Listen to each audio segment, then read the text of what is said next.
Moussienene, territoire de Lubero dans la province du Nord Kivu.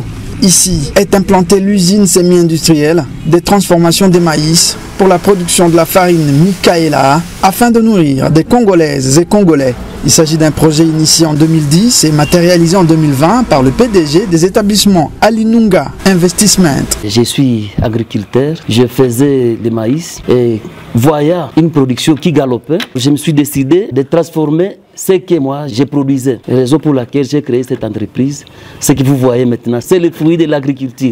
Malgré l'environnement sécuritaire incertain dans la région, Mumbere Lusenge a pris le risque d'investir dans le secteur industriel en injectant des millions dans ce projet pour ainsi répondre à la vision du chef de l'État Félix-Antoine Tshisekedi, celle d'industrialiser l'économie congolaise. Donc les soucis majeurs qui m'animent, c'est le patriotisme. J'aime mon pays, nous pouvons travailler, nous Congolais, et que nous pouvons nous suffire. Donc c'est avec le travail que nous pouvons bâtir ce pays. Raison pour laquelle j'ai mis mes moyens, j'ai pris les risques, puisque ce n'est pas facile ça, vis-à-vis de ces zones dans lesquelles nous vivons. La farine de maïs raffinée Mikaela, de très bonne qualité, préférée par ses consommateurs, au moins 30 tonnes sont produites ici par jour.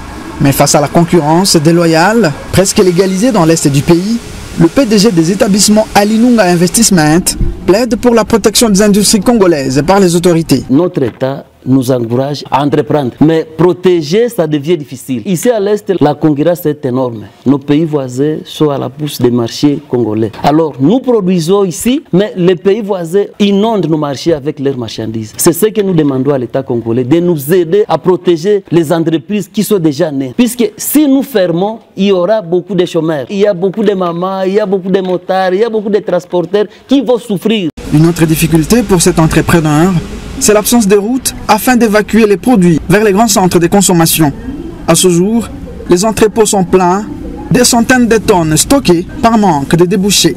Cela met en danger ce projet qui risque de fermer, ce qui exposerait la centaine d'employés au chômage avec des conséquences sur leurs familles respectives, sans oublier des milliers d'agriculteurs de Lubero, Beni et Oumou qui ont trouvé ici un marché pour écouler leur maïs.